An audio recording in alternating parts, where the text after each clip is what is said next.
It's an honor and privilege to have Dr. Peter McCullough from Texas in the United States of America with us today. Thank you. He is an internist, cardiologist, epidemiologist holding degrees from Baylor University, University of Texas Southwestern Medical School, University of Michigan, and Southwestern Methodist University. He manages common infectious diseases as well as the cardiovascular complications of both the viral infection and the injuries developing after the COVID-19 injections in Dallas, Texas, USA. Dr. Peter McCullough has broadly published on a range of topics in medicine with over 1,000 publications and 685 citations in the National Library of Medicine. Dr. McCullough testified multiple times in the U.S. Senate and many state houses on aspects of the pandemic response. Dr. McCullough has had years of dedicated academic and clinical efforts in combating the SARS-CoV-2 virus, and in doing so has reviewed thousands of reports, participated in scientific congresses, group discussions, press releases, and has been considered among the world's experts on COVID-19. Thank you. Thank you for that introduction, and thanks for all the warm greetings today. Thanks to Ms. Anderson, members of Parliament, and ladies and gentlemen. As introduced, I'm Dr. Peter McCullough. I'm a practicing internist, a cardiologist, and epidemiologist, and I've been completely dedicated since the onset of the pandemic to doing everything I can to help each and every patient. These are my observations, and this is my analysis. There have been two waves of injury to the world. The first has been the SARS-CoV-2 infection, which preyed upon the frail and the elderly. And then the second wave of injury now has been the COVID-19 vaccines. The role of the WHO appears to be adverse in both of these. The role of the WHO appears to be operating within a biopharmaceutical complex, a syndicate, a complicated syndicate that has formed over time. It includes the WHO, the United Nations, the World Economic Forum, the Gates Foundation, Rockefeller Foundation, the Wellcome Trust, Gavi, CEPI, the Coalition for Epidemic Preparedness and Innovation, that Gates Foundation and the WEF formed largely. The Department of State in the United States, the National Institutes of Health, the CDC, the FDA, the MHRA in the UK, the TGA in Australia, SAFRA in South Africa, the EMA here in Europe. This grouping of non-governmental organizations with governmental public health agencies is operating as a unit. They're carefully coordinated, and the impact has been adverse. At the outset of the pandemic, there was an investigation by the WHO on the origins of SARS-CoV-2. That's when the beginning of the cover-up began. Rear Admiral Brett Giroir in the United States nominated 3 independent scientists to go to Wuhan and figure out what was going on. We knew at that time, and this has all come out in congressional hearings, that Anthony Fauci, Francis Collins, Jeremy Farrar, who was at the Wellcome Trust, who's now the chief scientist at the WHO, Christian Anderson at Scripps, Edwin Holmes in Sydney, Peter Daszak at the EcoHealth Alliance. They all conspired in January of 2020 to cover up what they knew, that the virus was engineered in a joint U.S.-Chinese collaboration in the lab in Wuhan, China. And they deceived the world with 12 subsequent fraudulent papers in the peer-reviewed literature. These were quarterbacked by Jeremy Farrar, who is the chief scientist at the WHO. This is all in the series of reports in the House Select Committee in the United States by the U.S. Congress led by Representative Brad Wenstrup. The WHO has played an adverse role from the very beginning, deceiving the world on the origins of SARS-CoV-2.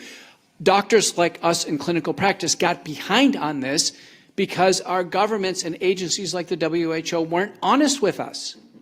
And instead of helping us, or at least getting out of the way in terms of treating patients and saving lives, they got in the way and they impeded our ability to treat patients. They effectively created an entire environment of therapeutic nihilism. There are only two things that prevented hospitalization and death. One was early treatment early on, and then the second was to acquire natural immunity with the first episode of the infection. Nothing else worked.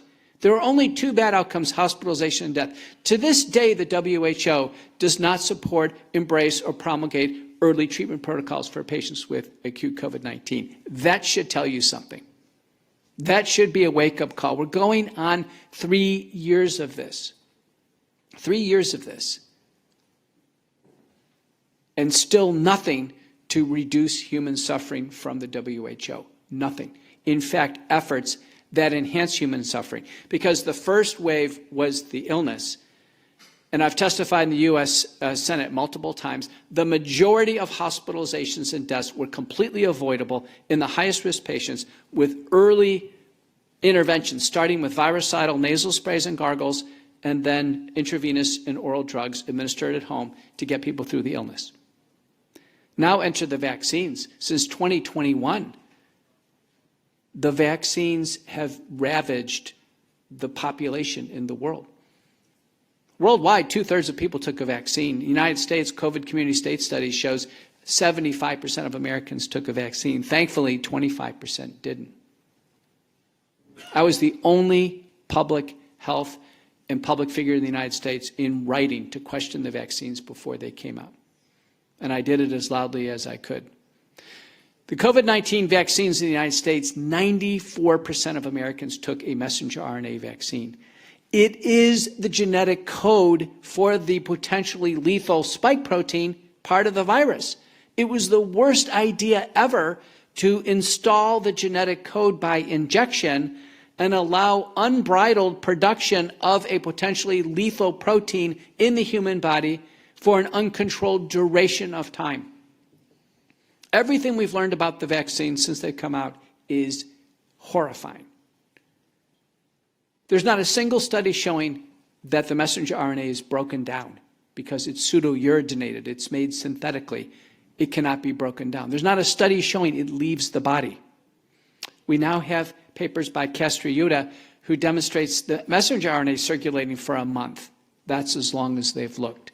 We have the spike protein, the lethal protein from the vaccines, found in the human body after vaccination, circulating at least for 6 months, if not longer. And if people take an injection in another 6 months, there's another installation in more circulating, potentially lethal protein. The spike protein is proven in 3,400 peer-reviewed manuscripts to cause 4 major domains of disease. One is cardiovascular disease, heart inflammation or myocarditis. Every regulatory agency agrees the vaccines cause myocarditis. I'm a cardiologist. Before COVID, for years, we've had guidelines in cardiology. When there is myocarditis, whether it's symptomatic or not, people cannot exert themselves in athletics. It will cause a cardiac arrest. And yet across Europe and across the United States, sports leagues were injecting young people who had no medical necessity, no clinical indication with these vaccines, and we have seen a montage of cardiac arrests in young individuals. I'm telling you as an expert cardiologist, these cardiac arrests are due to the COVID-19 vaccine until proven otherwise. They are. Other cardiovascular diseases caused by the vaccine proven. Acceleration of atherosclerotic cardiovascular disease and heart attacks or cardiovascular arrest. Posterior orthostatic tachycardia syndrome or POTS, or people passing out due to low blood pressure. You have seen montages of people in the media, one after another, passing out like you've never seen before. It is the vaccine until proven otherwise. Aortic dissection, atrial fibrillation, other arrhythmias. Cardiac arrest in the absence of myocarditis has been described with the COVID-19 vaccines. The cardiovascular domain of damage in the human body from the vaccine is substantial, more than anything we've ever seen with cholesterol, high blood pressure, or diabetes. The second major domain is neurologic disease, stroke, both ischemic and hemorrhagic, Guillain-Barré syndrome, ascending paralysis that can lead to death, which it has led to death with messenger RNA vaccines, agreed to by all of our regulatory agencies: small fiber neuropathy, numbness and tingling, ringing in the ears, headaches. These are common. Third major domain, blood clots. Blood clots like we've never seen before. The spike protein is the most thrombogenic protein we've ever seen in human medicine. It's found in the blood clots. The spike protein causes blood clots. Blood clots larger and more resistant to blood thinners than we've ever experienced in human medicine. I have patients with blood clots now going on 2 years, and they are not dissolving with conventional blood thinners due to these vaccines. We can't get these out of the body. We can't get the messenger RNA or the spike protein out of the body, as is continually produced. Fourth and last domain, immunologic abnormalities. Vaccine-induced thrombotic thrombocytopenia and multisystem inflammatory disorder are early acute syndromes, well described, published. They have their own acronyms, all agreed to by the regulatory agencies. So all of you in the room and all of you listening online are asking, is it me? Is it my family member? Is it my loved one? Who is going to be the next person to drop after a vaccine? We've seen cardiac arrest now 2 years after these shots. 2 years. I'm the senior author on the largest autopsy study ever assembled of death after COVID-19 vaccination, worldwide.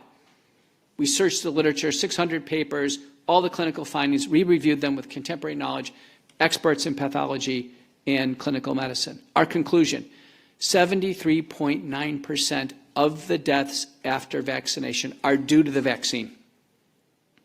They are due to the vaccine. When it's suspected myocarditis, in a second paper, of which I'm the senior author, it's 100% of the time. It's due to the vaccine. Not COVID, respiratory illness, the vaccine. We are seeing now a third false narrative.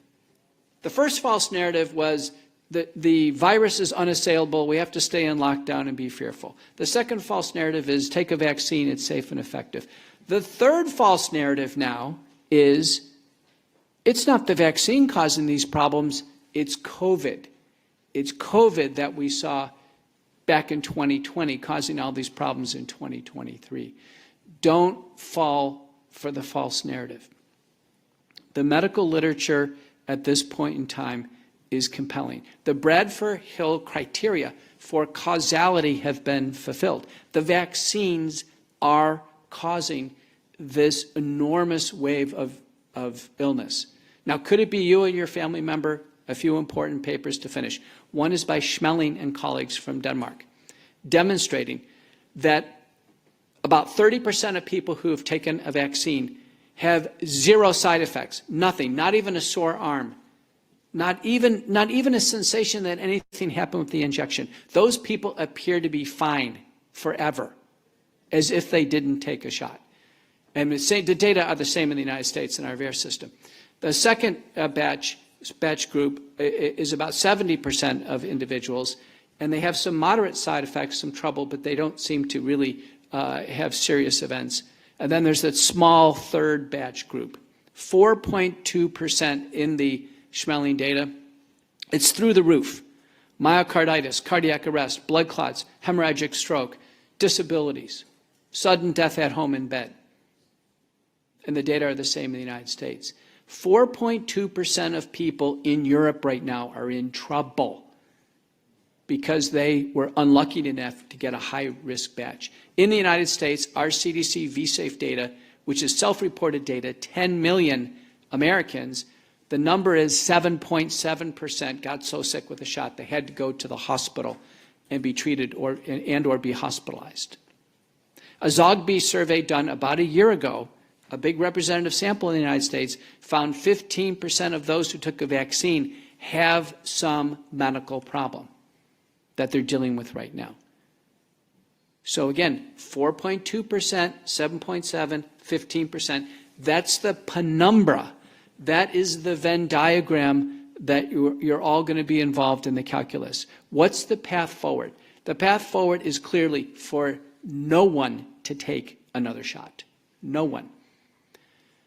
Now, the World Council for Health, which is a multinational, evidence-based, physician and healthcare provider organization on June 11th, 2022, issued a pharmacovigilance report looking at 39 safety databases, including the WHO VisiSafe and the EMA databases and the US databases. And their conclusion was to remove all the COVID-19 vaccines off the market for excess risk of death. Excess risk of death.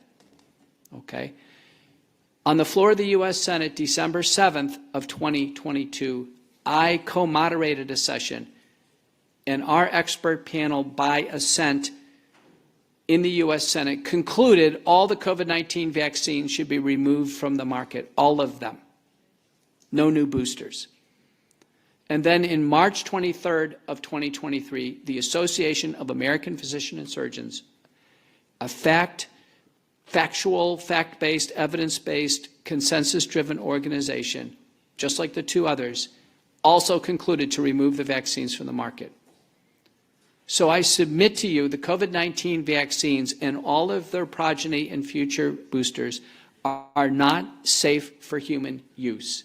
I implore you, as a governing body, the European Medicine Agency, to apply all pressure and due urgency to remove the COVID-19 vaccines from market. In the United States, it's going jurisdiction by jurisdiction, probably state by state will remove them off the market if the federal government doesn't do so. It's going to happen. It's going to happen all over the world. The WHO is standing behind these vaccines. They are far more of a problem than a help to the European Union.